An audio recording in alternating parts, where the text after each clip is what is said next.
Today on News Pulse, Poland under attack. 23 drones flew into NATO. Hybrid war of Russia could soon become real. Vicious strike on Donetsk region. Hello, we are the Gays. I am Sasha, and you are welcome to News Digest.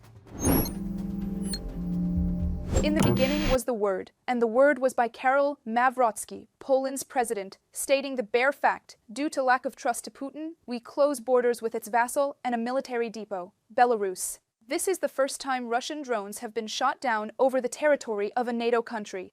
All our allies are taking the situation very seriously. We have not recorded any casualties.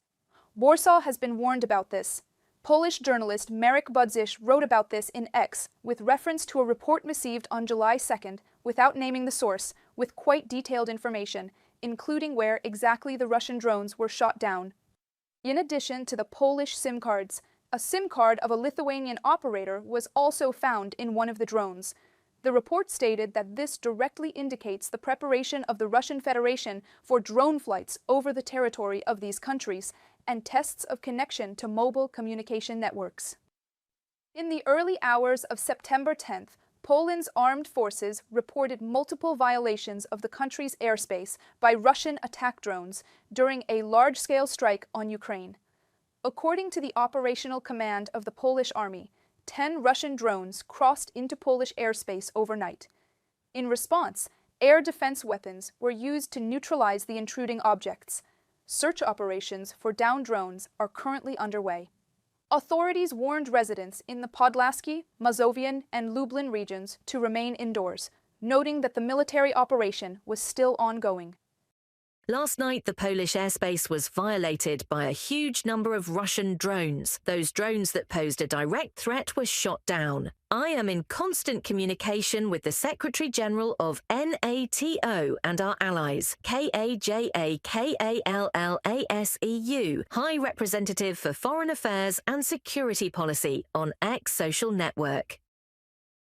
Last night in Poland, we saw the most serious European airspace violation by Russia since the war began, and indications suggest it was intentional, not accidental. Donald Tusk, Prime Minister of Poland, on X social network.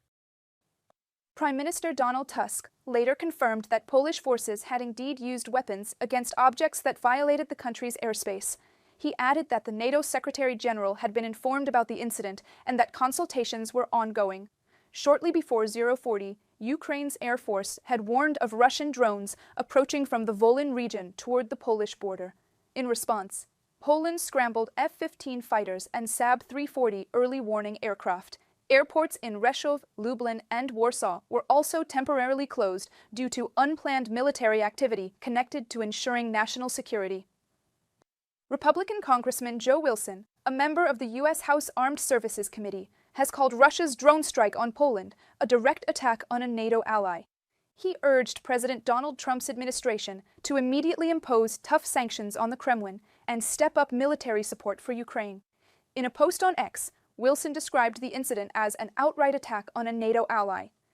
Russia is attacking NATO ally Poland with Iranian Shahed drones less than a week after President Trump hosted President Nawrocki at the White House. This is an act of war, and we are grateful to NATO allies for their swift response to war criminal Putin's continued unprovoked aggression against free and productive nations. I urge President Trump to respond with mandatory sanctions that will bankrupt the Russian war machine and arm Ukraine with weapons capable of striking Russia. Putin is no longer content just losing in Ukraine while bombing mothers and babies. He is now directly testing our resolve in NATO territory. Putin stated that Russia knows no borders. Free and prosperous nations will teach Russia about borders. Joe Wilson, Republican Senator, on X social network. And here you can see as one of the drones have been shot down over Poland. Interestingly enough, Poland moves its armed forces towards the border with Belarus and Russia as the Zapad 2025 military actions disguise as military drills. Putin is no longer content with just trying to defeat Ukraine by bombing mothers and infants. He is now directly testing our resolve on NATO soil.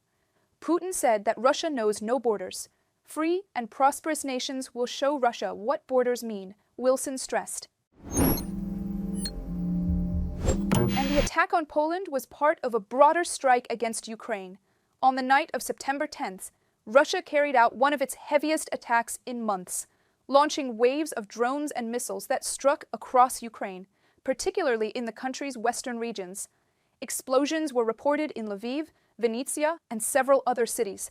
After 6 a.m., cruise missiles fired from Tu-95 MS bombers and Black Sea vessels hit targets in western Ukraine.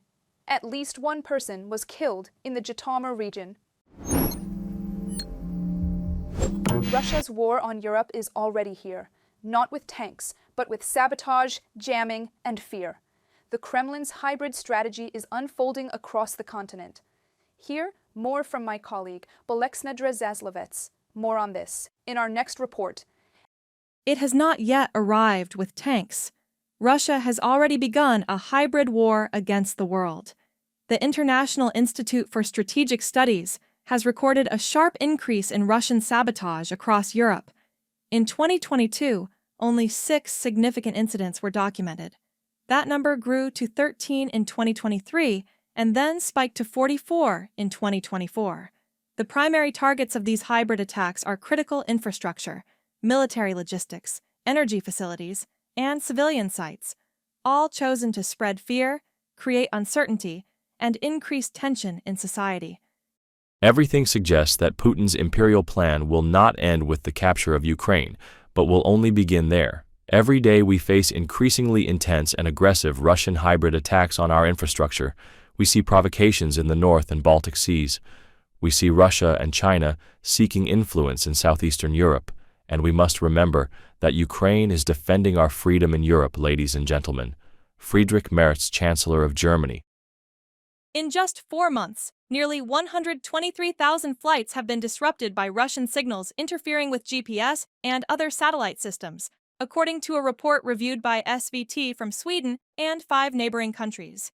The disruptions have affected airspace over Poland, the Baltic states, Finland, and Sweden, and in some cases followed aircraft even after they had left the affected zones. Authorities have traced the sources of the interference to jamming stations located in Kaliningrad, St. Petersburg, Smolensk, and Rostov. We can confirm, and we have evidence, that the disruptions originate from Russian territory. This is a serious problem that poses a threat to civil aviation safety, particularly given the scale, the duration, and the nature of the interference. Andreas Holmgren, head of department at the Swedish Transport Agency, in a comment to STV. Among those civilian flights were also political leaders such as Ursula von der Leyen. The GPS system of the European Commission President's airplane was jammed on Sunday, August 31st, while she was en route to Bulgaria. The incident happened during von der Leyen's 4-day tour of EU member states bordering Russia. We are, of course, aware and used to somehow to the threats and intimidations that are a regular component of Russia's hostile behavior.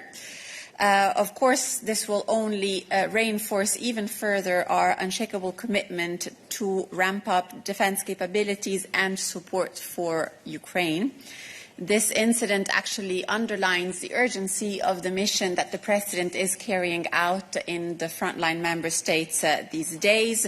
There she has seen firsthand the everyday challenges of threats coming from Russia and its proxies. And of course, the EU will continue to invest into defense spending and in Europe's readiness even more after this incident. At the same time, Zapad 2025 military exercises to be held in Western Russia and Belarus have raised security concerns in neighboring NATO member states Poland, Lithuania, and Latvia. Poland has completely closed its border with Belarus due to these drills. The Zapad 2025 exercises will include drills on the possible use of nuclear weapons and the Russian-made, intermediate-range hypersonic Oreshnik missile, according to the Belarus defense minister. German Chancellor Friedrich Merz also underscored the threat posed by Russia during his visit to watch German Navy exercises on Thursday, August 28th. The threat posed by Russia is real, Merz said, aboard the frigate Bayern in the Baltic Sea. Merz pointed out that Germany has an extremely important role in protecting the freedom, peace, and territorial integrity of NATO. The threat posed by Russia is real. We see daily actions by the Russian army. They are testing our readiness and our ability to defend ourselves. And that is why I want to say that we will do everything in our power in the coming months and years to protect the freedom, peace, and territorial integrity of the alliance territory. And the Federal Republic of Germany has an extremely important role to play in this. Whether we like it or not, our geostrategic location is the hub of Europe. We must make a particularly great effort where we live, namely in Germany, to do just that, to defend our freedom, to defend peace, and to defend the territorial integrity of our territory. Meanwhile, Russian officials continue their rhetoric of threats. During a visit to northwest Russia, Deputy Security Council Secretary Dmitry Medvedev accused Finland, Norway, Poland, and the Baltic states of preparing an attack, citing NATO's military presence near Russian borders. We cannot ignore the fact that Finland is currently a member of the North Atlantic Alliance. This inevitably leads to changes in our military approach to securing the border and responding to potential hostile actions. Medvedev's September 8th claims about Finland's alleged persecution of ethnic Russians, destruction of Russian culture, ties to Nazism, and threat to Russia's security directly parallel claims that the Kremlin has used to justify its invasions of Ukraine in 2014 and 2022. Medvedev claimed that the root causes of the current state of Russian-Finnish relations go back to the Second World War. Russian presidential aide and former Security Council Secretary Nikolai Patrushev similarly claimed on March 13th that Finland tried to exterminate the Slavic population and that the West is again turning Finland into a springboard for aggression against Russia. From the Institute for the Study of War report. Finland is being forced to strengthen its defenses in response to the threat from Russia. Prime Minister Petteri Orpo announced that defense spending will increase annually by billions of euros. We have no time for hesitation, Orpo concluded.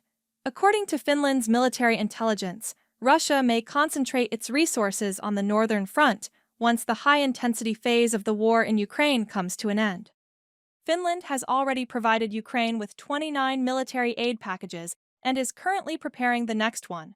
Orpo stated at a press conference with European Council President Antonio Costa on Monday, September 8th in Helsinki. Russia remains a long-term threat to Europe, especially to our eastern flank. The danger from Putin's Russia will not disappear, even if the fighting in Ukraine stops tomorrow. This is an existential challenge for Europe. Supporting Ukraine and countering Russia is the best investment in our common security. The Kremlin's behavior fits a long-established doctrine. Back in 2013, Russia's Chief of General Staff Valery Gerasimov presented a lecture at the Academy of Military Sciences outlining the concept of hybrid warfare. It later became known as the Gerasimov doctrine, borrowing heavily from China's theory of unrestricted warfare. The doctrine emphasizes the use of sabotage, disinformation, and other non-linear methods as precursors to direct military action. Today's Russian diversions in Europe are textbook examples of that doctrine being put into practice. Reported by Oleksandra Zaslavets, UATV News. And to continue the topic of Russian real war, one of the most violent strikes was the hit of postal service in the village of Yarova, Donetsk region. The number of victims from Russia's airstrike on the village of Yarova in Donetsk region has climbed to 25, most of them elderly residents waiting in line to collect their pensions. According to the head of the Donetsk Regional Military Administration, Russian forces killed a total of 28 civilians across Donetsk over that day. The majority of casualties were in Yarova, part of the Lyman community where 25 people were killed. On September 9th, Russian forces struck Yarova with a KAB-250 aerial bomb. At the moment of the attack, Ukroposhta workers were distributing pensions to local residents. Most of those killed were elderly people standing in line. Thank you for standing with Ukraine. Please subscribe so to stay tuned to what is happening in the world, shown from Ukrainian perspective. Goodbye.